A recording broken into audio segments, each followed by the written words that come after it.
Hello and welcome. I'm your host, and this is Elvira in Monsterland number 5. Oh, I forgot my name. I forgot to drop my name in there. I'm your host, Elizibar. This is Elvira in Monsterland, issue number 5, written by David Avallone, and it's a hoot, man. And the artist here, let me make sure you get the art team and all that right there. Oh boy, I don't know how to pronounce that first name. They made a pretty funny book. All right, so at the end of the last issue, we had built up to a cliffhanger. Elvira was staring down like a whole horde of bad guys. Those vampires, werewolves, Frankensteins, kaiju, all kinds of monsters just waiting to fight.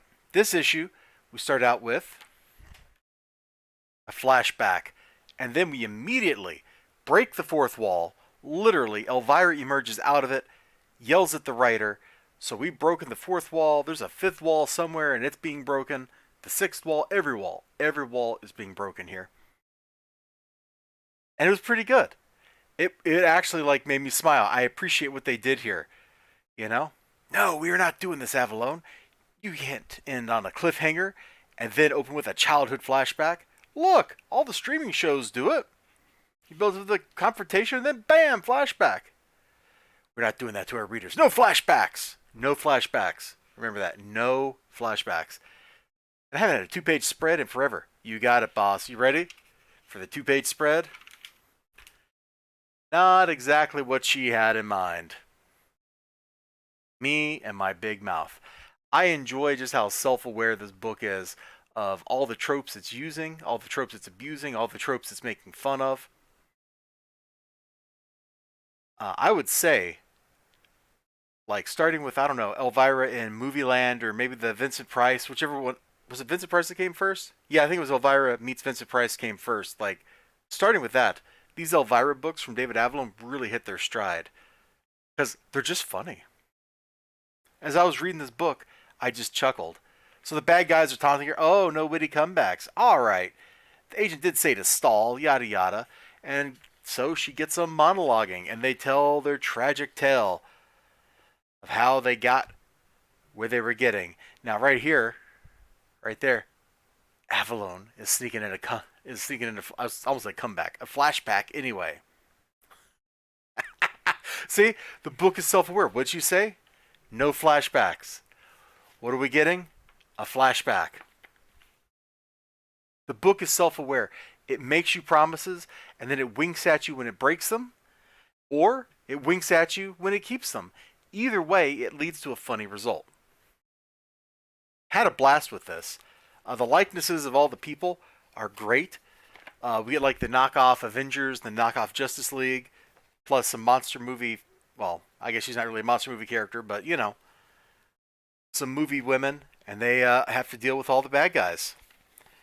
There was one likeness down here I really wanted to highlight. I just got to find it for you real quick. Sorry. I should have put a little thingy on the book so that we could, find it more quickly. Where was it? Bro. Well, I reckon we're not going to find it. All right. Well, there was a really Oh, here we go. Here we go. I found it from the battle sequence. Right there, man. Grandpa Munster. I loved it. That I saw that night. I did a double take when I saw it, and I went, "Oh, it's him." All the characters that are from movies or whatever are really well rendered. They look like who they're supposed to look like. I got to give the artist mad props for that because they're knocking out of the park. They're absolutely banging and making great looking stuff here. That's it for this miniseries, I reckon. Like, this ended off with everything getting wrapped up in a very satisfying way with a couple little chuckle worthy jokes towards the end of it. The action sequence was fun. It was actiony and dramatic. It was also really silly. The fight devolved very quickly from really crazy classic fight sequence shenanigans to much sillier fare, and that's okay because it's a comedy book. You can get away with that. You can do that in a book like this. Elvira in Monsterland number 5 was fun. The whole miniseries was fun. All these Elvira miniseries have been fun. I can definitely recommend this. I don't know when we're going to get a trade paperback or whatever. We are at the end of the series. I'm sure there's a trade coming out soon. You might want to check it out if you just want a funny book with some pretty art. That's, you know what they call comic books, funny books? That's literally what this is. It is, in fact, a funny book. You all take care of yourselves, and bye bye.